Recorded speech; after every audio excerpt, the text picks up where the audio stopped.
knowledge of what now is gone. Back to you to fight another day. Et y'a plein de gens, j'espère que vous allez bien, moi en tout cas ça va super. Aujourd'hui on se retrouve pour une vidéo, donc la première RTW, donc la Road to WrestleMania. Tout simplement parce que le prochain pay-per-view c'est WrestleMania 32 comme vous le savez. Et comme j'ai du pay-per-view WrestleMania 23 à WrestleMania 31, je me suis dit pourquoi pas les faire en review pour faire une sorte de Road to WrestleMania. Donc vous aurez la review du WrestleMania 23 au WrestleMania 31, donc tous les WrestleMania. Donc je suis plutôt content. On commence par le moins ancien, donc qui est WrestleMania 31. C'est passé le 29 mars 2015 au Levi's Stadium à Santa Clara, California, en Californie. Les thèmes musicaux ils s'afficheront en dessous parce que je ne me rappelle plus maintenant. Donc on va tout de suite commencer le pay-per-view en lui-même. Donc c'est parti, WrestleMania 31.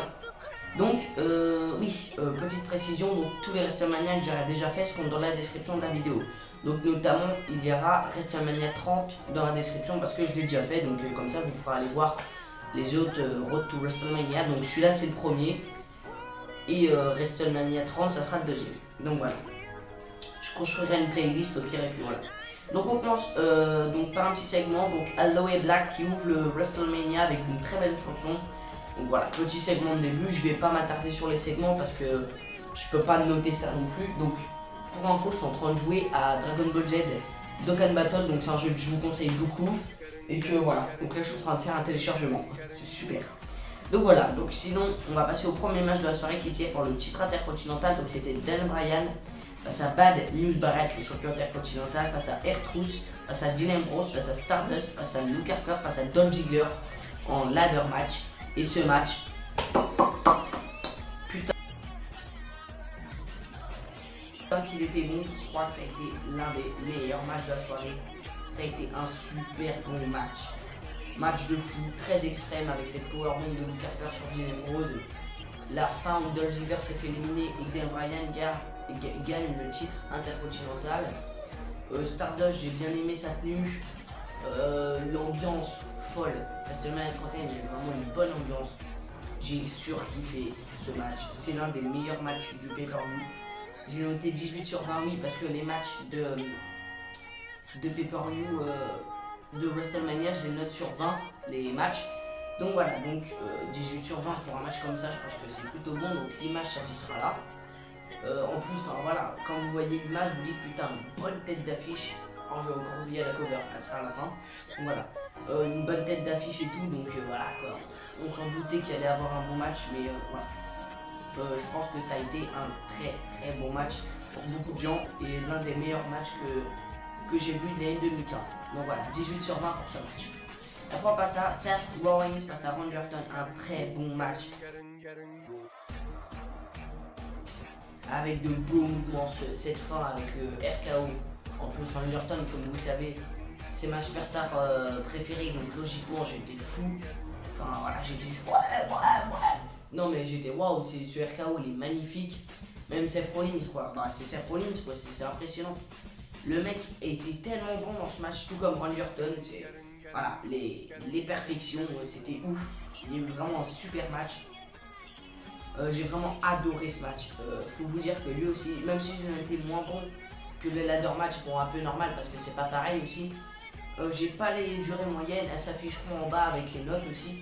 Mais voilà, 16 sur 20, j'étais obligé de noter ce match plus que la moyenne, plus que 15 pardon, et je l'ai noté 16. Parce que c'est vrai que voilà, il a été très bon, voilà, tout simplement. Ça aurait pu large être pour le titre mondial, ça aurait donné un match meilleur que le main event de cette soirée justement. Après on passe au troisième match de la soirée, c'est Triple H vs Sting, donc match de légende encore. Un très bon match où il y a eu Kevin Nash, le New Age Outlaw, Shawn Michaels qui sont revenus, quoi, un match de fou, la massue a été cachée, le Sledgehammer, le Triple H a été cassé. On a eu un super match, donc c'était un No Rules Barren match, ou un No Disqualification match tout simplement. Donc un très bon match, j'ai beaucoup aimé lui aussi.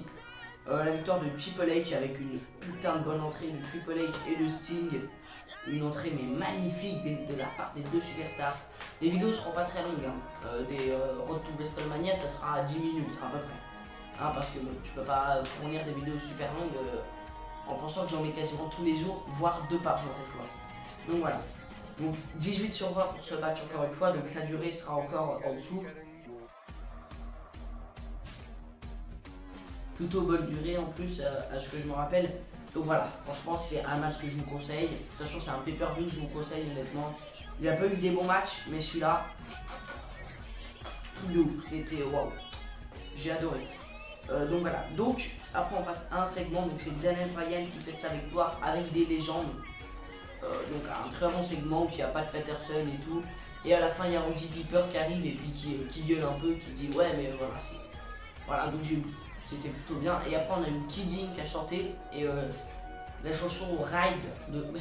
C'est le thème song je crois, le thème musical. Donc c'est Rise de David Guetta je crois. Voilà donc petite chanson qui sait que j'aime bien.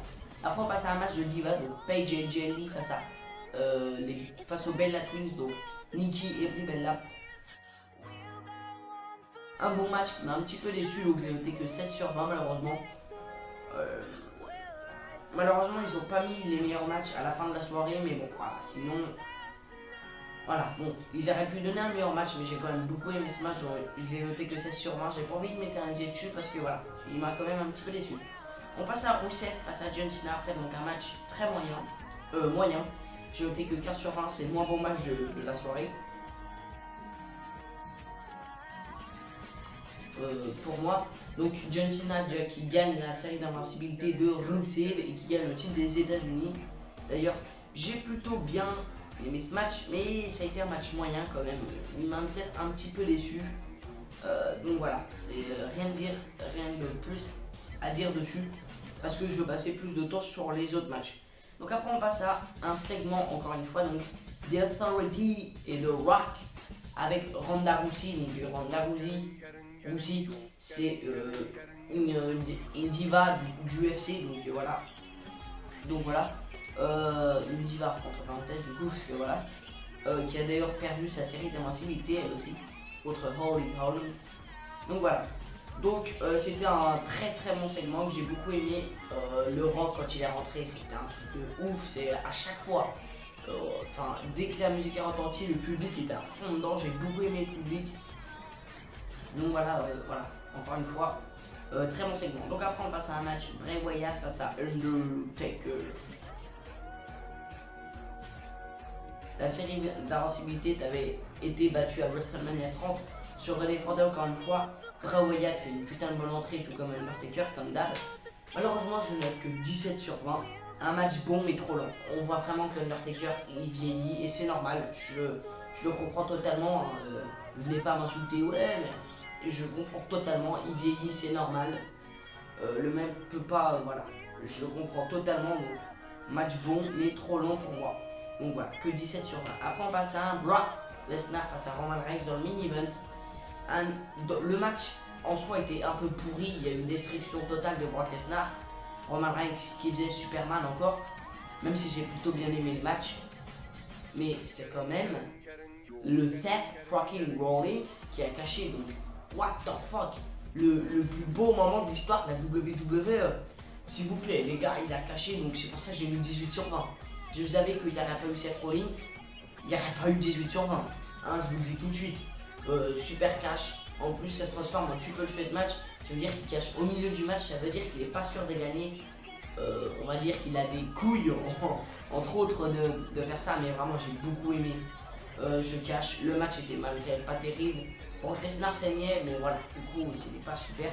Donc, Roman Reigns allait gagner. Mais Seth Rollins a ruiné ses rêves, malheureusement. Parce que moi, perso, j'aime bien Roman Reigns. Donc voilà. Donc là, normalement, la cover s'affiche tout de suite. Donc la cover que j'aime plutôt bien, mais malheureusement elle aurait pu être un peu mieux. Donc match assez simple mais qui marche plutôt bien. Donc voilà, donc je vous conseille d'aller voir dans la description pour aller voir ma review de WrestleMania 30. Pensez à liker, commenter et partager. Il y aura une vidéo manga qui sortira demain. Et moi je vous dis ciao bye bye et restez fans de catch.